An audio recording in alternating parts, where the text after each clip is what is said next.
Hi friends, welcome back to study classes. तो प्यारे दोस्तों, उम्मीद करता हूँ आप बहुत अच्छे एकदम मजे में हैं और दबा के प्रैक्टिस तो कर ही रहे होंगे। अब प्रैक्टिस तो हर कोई करता है एग्जामिनेशन को क्लियर करने के लिए। आप सभी से किसी ना किसी ने जरूर बोला होगा। मैं भी आपसे बहुत बार कहता हूँ कि यार प्रैक्टिस करो, प्रैक्टिस के बिना सक्सेस नहीं मिलेगी। आपको सभी लोग कहते हैं कि यार एमसीक्यूज लगाओ, प्रैक्टिस करो। बट बहुत कम लोग होते हैं जो आपको बताते हैं कि यार सही तरीका क्या है प्रैक्टिस करने का। ज्यादा से ज्यादा एमसीक्यू लगाने का मतलब ये नहीं है कि आप एग्जामिनेशन क्वालिफाई कर जाओगे, थ्रू कर जाओगे। एग्जामिनेशन आप तभी क्वालिफाई करोगे अगर आप सही तरीके से प्रैक्टिस करोगे, अपने टाइम को सही जगह पे इन्वेस्ट करोगे। देखो आज की डेट में ना टाइम की वैल्यू जो है ना बहुत ज्यादा है मेरे अकॉर्डिंग। रेदर देन आप अपने 500,000 बचाने के चक्कर में आप कुछ ऐसे ही एमसीक्यूज की प्रैक्टिस करके चले जाओ जो एग्जामिनेशन के लिए रेलिवेंट नहीं है। उनका जो नुकसान आपको होगा ना बहुत ज्यादा होगा। अगर आप 6 महीने पहले एग्जामिनेशन को क्वालिफाई कर जाएं, 6 महीने पहले आप सोचिए आपको स्टाइपेंड मिलना शुरू हो जाए, आपको सैलरी मिलनी शुरू हो जाए, तो वो कितनी ज्यादा होगी। तो आप जो है ना अपने टाइम को वेस्ट बिल्कुल भी मत कीजिए। और ये भी सोचना कि अगर 6 महीने की सैलरी आपको ज्यादा मिल जाए, आपके रिटायरमेंट के समय आप जल्दी लगोगे ना तो ज्यादा देर सर्विस करोगे और लास्ट के 6 महीने आपको ज्यादा सैलरी मिल जाए, उस समय आपकी सैलरी पता है कितनी हो सकती है। जिस हिसाब से अभी पे कमीशन की बातें चल रही है, मुझे तो लगता है यार आराम से कम 5-6 लाख तो होगी। तो यार उस समय देखो कितनी सारी सैलरी आपको मिल सकती है। और अभी आप क्या करते हो कि थोड़ा सा पैसा बचाने के चक्कर में ना अपने एमसीक्यूज की प्रैक्टिस को बर्बाद कर देते हो। आप सही तरीके से सही जगह पे अपना जो टाइम और मनी है ना वो इन्वेस्ट कर सकते हो और उसका जो रिटर्न है ना काफी ज्यादा ले सकते हो। चलिए इधर उधर की बातें अब नहीं करेंगे। अब आते हैं मुद्दे की बात पे, which is practice right approach wrong approach. छोटा सा सेशन होगा, ज्यादा समय आपका नहीं लूंगा। आइए सेशन को स्टार्ट करते हैं। तो प्यारे दोस्तों, मुझे लगता है कि जो भी एग्जामिनेशन की प्रिपरेशन कर रहा है ना यार, प्रैक्टिस तो जरूर कर रहा है। क्योंकि हर तरफ से आज आपको सुनने को मिलता है प्रैक्टिस करो, तो हर कोई प्रैक्टिस तो जरूर कर रहा है। बट फिर भी प्रैक्टिस के बावजूद कई बार इस एग्जामिनेशन को क्वालिफाई नहीं कर पा रहे। क्यों क्वालिफाई नहीं कर पा रहे, क्या कारण हो सकते हैं? नंबर वन, क्या कारण है? सबसे पहला नंबर वन मेरे अकॉर्डिंग है कि आप प्रैक्टिस तो कर रहे हो बट गलत जगह से कर रहे हो। गलत जगह यानी कि रॉन्ग सोर्स से प्रैक्टिस कर रहे हो। देखो ऐसा नहीं इधर उधर से कहीं से भी उठा के सवालों की प्रैक्टिस कर लो, वो नहीं करना। अपने को राइट सोर्स पता होना चाहिए और राइट सोर्स है आपके प्रीवियस ईयर क्वेश्चंस। यार प्रीवियस ईयर क्वेश्चंस में मुझे नहीं लगता ढूंढने में ज्यादा कोई खर्चा भी होता है। प्रीवियस ईयर क्वेश्चंस आपको वैसे भी मिल जाएंगे और अगर आप कोई कोर्स भी ले लेते हैं तो सस्ते से कोर्स मिल जाते हैं प्रीवियस ईयर क्वेश्चंस के। तो यार previous year questions is the best source, पहली प्रायोरिटी इसी की होनी चाहिए। दूसरी चीज, हम फोकस करते हैं आज की डेट में क्वांटिटी के ऊपर। हम कहते हैं यार 200 400 500 सवाल लगा लेते हैं, है ना। तो ये 200 400 500 सवाल तो ठीक है, क्वांटिटी तो हो गई, बट क्वालिटी कहां गई? आप जितने सवाल कर रहे हैं, अगर आप 100 सवाल कर रहे हैं और वो 100 सवालों की आपको अंडरस्टैंडिंग अच्छे से हो गई है, उसके जो कंसेप्ट है वो आपको पता लग चुके हैं, उसके जो बाकी ऑप्शंस थे उसकी भी आपको अंडरस्टैंडिंग हो चुकी है ना, तो क्वालिटी आ गई। अगर आपने 500 सवाल कर तो लिए बट आपको समझ कुछ नहीं आया, बस आपने ज्यादा से ज्यादा चीजों को याद ही किया है, तो मेरे हिसाब से वो क्वांटिटी है और उसका फायदा एग्जामिनेशन हॉल में नहीं होगा। क्योंकि आज की डेट में आप जानते हैं कि पेपर ज्यादा से ज्यादा एनालिटिकल होते जा रहे हैं। इसके बाद प्रैक्टिस तो करते हैं बट अपने स्कोर को एनालाइज नहीं करते। हमने प्रैक्टिस करी, मॉक लगाया और अपना स्कोर देख लिया कि यार ये स्कोर मेरा आया है। उस स्कोर का एनालिसिस नहीं किया कि यार मेरा स्कोर कम आया तो कहां पे मेरी मिस्टेक्स हुई, कौन से मेरे आंसर्स रॉन्ग हुए, उनको नहीं देखा आपने। तो यार अपनी जो रॉन्ग आंसर्स है ना, रॉन्ग मिस्टेक्स हैं, उनको जरूर देखा करो, उनको जरूर समझा करो ताकि आगे वो मिस्टेक्स आपकी ना हो।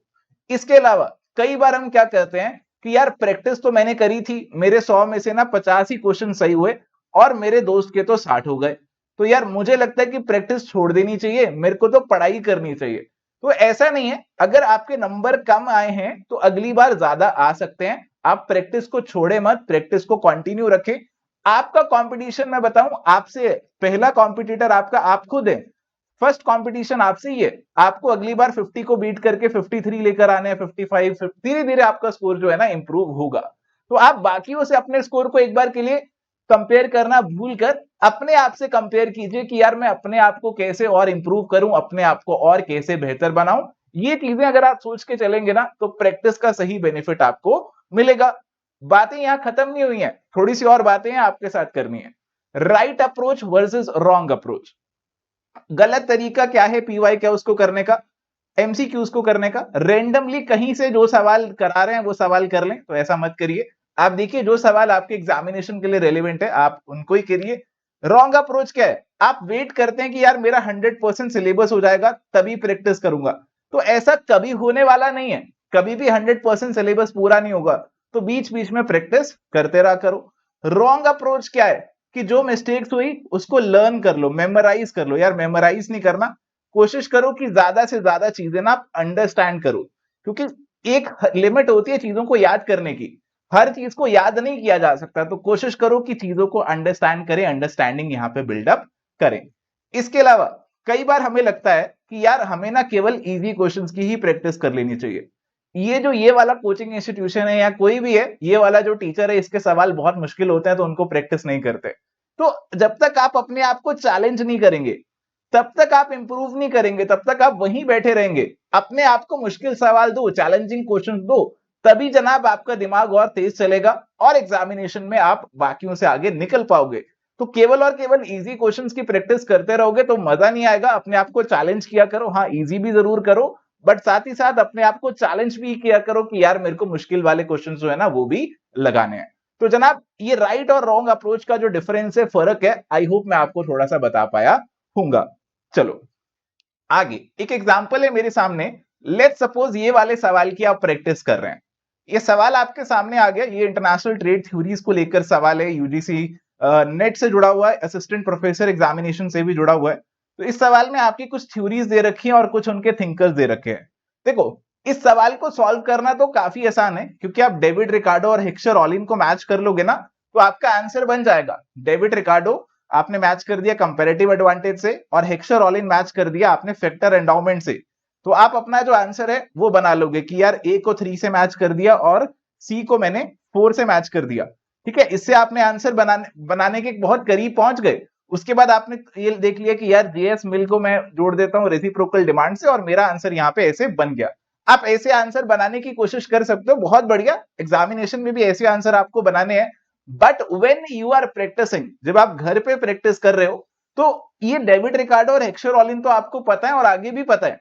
बट अगर आपने कोई टेस्ट लगाया, कोई क्वेश्चन लगाया और उसमें ये सवाल आपको देखने को मिला, तो इस सवाल को लगाने के बाद आपको ये भी पता होना चाहिए अब कि यार जेएस मिल ने कौन सी थ्योरी दी थी और ये जो हेबरलर है इसने कौन सी थ्योरी दी थी। तो जनाब ये चीजें भी अब आपको याद रखनी होंगी, ये चीजें भी आपको आगे फ्यूचर में पता होनी होंगी। ऐसा नहीं है कि आपने सोचा कि यार सवाल तो सॉल्व हो गया ना बस इन दोनों को करके, तो बस छुट्टी करते हैं।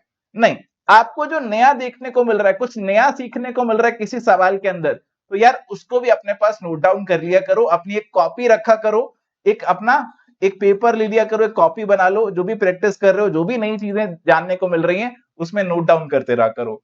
अदरवाइज क्या होगा कि प्रैक्टिस के बाद ना आपका वैल्यू एडिशन जीरो होगा। वैल्यू एडिशन लाना है तो प्रैक्टिस जो कर रहे हो उसमें जो नई चीजें आपको मिल रही है उनको नोट डाउन करते रहो और एग्जामिनेशन से पहले उनको रिवाइज करके जाना।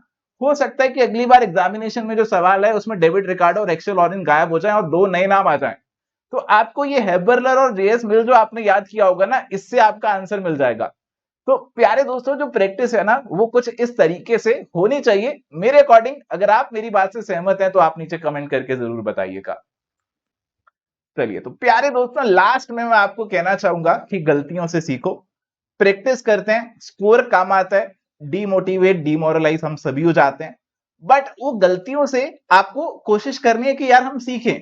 पहली बार आप जब मॉक टेस्ट लगाएंगे तो मार्क्स कम ही आएंगे, बट पहली बार अगर आप सीधा एग्जामिनेशन हॉल में जाकर एग्जाम को अटेम्प्ट कर रहे हैं तो वो कम आए मार्क्स आपको बहुत दुखेंगे।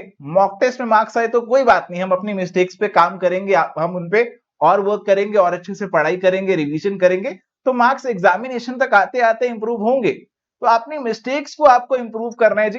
तो आप आइडेंटिफाई किया करो कौन सी मिस्टेक्स आपने करी मॉक को लगाने के बाद। उन मिस्टेक्स को जैसा मैंने आपको बताया कि आप एक कॉपी मेंटेन कर लो, आप अपनी एक जो है ना पेपर पे लिखा करो कि यार कौन सी मिस्टेक्स हुई, उनको नोट डाउन किया करो और वो चीजें बार बार रिवाइज करते रहा करो ताकि आगे वो मिस्टेक्स आपकी जो है रिपीट ना हो। एंड साथ ही साथ आप नोटिस करेंगे कि जब आप ये चीज करेंगे तो धीरे धीरे your score will start to improve. धीरे धीरे आप में इंप्रूवमेंट आनी शुरू हो जाएगी, एकदम से ग्रेजुअली नहीं होगा। ऐसा नहीं होगा कि पहले टेस्ट में 100 में से 50 आए और अगले में 100 में से 70 आ जाएंगे, ऐसा नहीं होगा। धीरे धीरे इंप्रूवमेंट होगी अगर आप ये मिस्टेक्स के ऊपर एनालिसिस का काम जो है ना वो शुरू कर देंगे। एटलीस्ट आपकी जो सिली मिस्टेक्स होती है ना वो जरूर दूर हो जाएंगी। जो भी आपके मार्क्स कटते हैं ना उसका एक कारण होता है सिली मिस्टेक्स।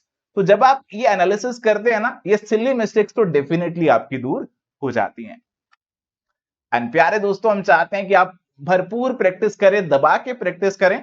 इसलिए एवर स्टडी क्लासेस के सभी प्रैक्टिस कोर्सेज पे, जिसमें आपके क्वेश्चन बैंक, टेस्ट सीरीज सभी आ जाते हैं, उन सभी कोर्सेज पे अभी आपको फ्लैट 50% ऑफ मिल जाएगा। ये ऑफर एक लिमिटेड पीरियड के लिए ही वैलिड रहेगा। तो जनाब, इन कोर्सेज को आप चेकआउट कर सकते हैं हमारी ऐप और वेबसाइट पे। अगर आपकी कोई क्वेरी है इन कोर्सेज को लेकर तो आप नीचे रीच आउट कर सकते हैं। हमारा जो नंबर है, कॉन्टेक्ट डिटेल्स है, जो व्हाट्सएप का नंबर है वो भी आपको यहाँ पे देखने को मिल रहा है, आप इस पे मैसेज कर सकते हैं, या फिर हमारी जो वेबसाइट है वहां पे जाके इन कोर्सेज को चेकआउट कर सकते हैं। प्रीव्यू करके आप डेमो देख सकते हैं, तो आपको सारी डिटेल्स वहां पे मिल जाएगी। सो थैंक यू प्यारे दोस्तों, ये थी आज की एक छोटी सी चर्चा आपके साथ। बस आपको मोटिवेट करना था कि प्रैक्टिस करते रहो, और प्रैक्टिस सही तरीके से, सही ढंग से करो। ज्यादा से ज्यादा क्वांटिटी पे मत फोकस करो, क्वालिटी पे भी फोकस करो, और अपने मिस्टेक्स को एनालाइज करते रहा करो। आज के लिए छोटे से सेशन में इतना ही। I wish you all the very best. मिलते हैं नेक्स्ट सेशन में। Till then goodbye, take care.